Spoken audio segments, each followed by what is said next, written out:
Sir అలాగే ఈరోజు ఆంధ్రప్రదేశ్ రాష్ట్ర రాజకీయాలను ఒకసారి చూసుకుంటే సార్, ఈరోజు నర్సీపట్నం మెడికల్ కాలేజీని సందర్శించడానికి జగన్ పెద్ద ఎత్తున బైరా అంటే మన ర్యాలీ నిర్వహించారు సార్. ఆయన తీసుకున్న ఇనిషియేషన్ అంటే సక్సెస్ అయిందా? ఎంతవరకు సక్సెస్ అయింది సార్ అది?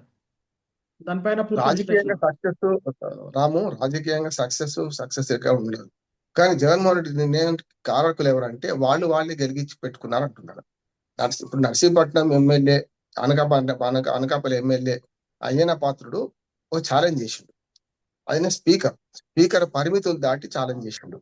మెడికల్ కాలేజ్కి అనుమతులే లేవు పోమన్నాడు, పర్మిషన్ లేవు పోమన్నాడు.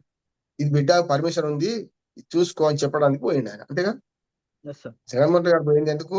మీరు పర్మిషన్ లేదన్నారు, పోయిండు. స్పీకర్ తన పదవికి మించి మాట్లాడిండు. ఏం మాట్లాడిండు? నువ్వు అసెంబ్లీకి రా, అసెంబ్లీ రా, నువ్వు జీతాలు ఎందుకు? ప్రతిపక్ష నాయకుడు మాట్లాడినట్టు మాట్లాడితే ఎట్లా? నేను ఒక్క అయ్యన పాత్రుడు అంటలేను. అంతకుముందు కోడలి శివప్రసాద్ చనిపోయిండు. ఆయన చనిపోయిన మీద మాట్లాడు. తెలుగుదేశం హయాంలో స్పీకర్ ఉండి ఆయన అదే పని చేసిండు. తర్వాత తమ్మినేని సీతారాం, జగన్మోహన్ రెడ్డి హయాంలో తమ్మినేని సీతారాం కూడా ఏది పడితే అది మాట్లాడుతుండే అసెంబ్లీ మన స్పీకర్ చైర్ లో కూర్చొని. ఇప్పుడు ఈయన అంతకంటే తయారైండు. స్పీకర్ అనేవాడు కొంచెం సంయమనం పాటించి మాటలు పొదుపుగా వాడేవాడు కావాలి, ఎక్కడ మాట తూలనోడు కావాలి. అయ్యన పాత్రుడు ఛాలెంజ్ కు ప్రతిగా జగన్మోహన్ రెడ్డి వెళ్ళడానికి కారణం ఉంది అంటున్నాడు కదా. రెండోది, మెడికల్ కాలేజ్ ఏది మన పర్మిషన్ లేవన్నారు, చూపెడతా ఏం పర్మిషన్ ఉండవు అని చెప్పుకుంటూ పోయిండు. పోవడానికి కూడా అనేక అవరోధాలు పెట్టిండు. ఎప్పుడు కూడా స్ప్రింగ్ ను కిందికి వదిలితే పైకి లేస్తుంది. జగన్మోహన్ రెడ్డి గారిని పోవద్దు అనడం. రెండోది, పోతే కూడా హెలికాప్టర్ లో పోమని షరతులు పెట్టడం.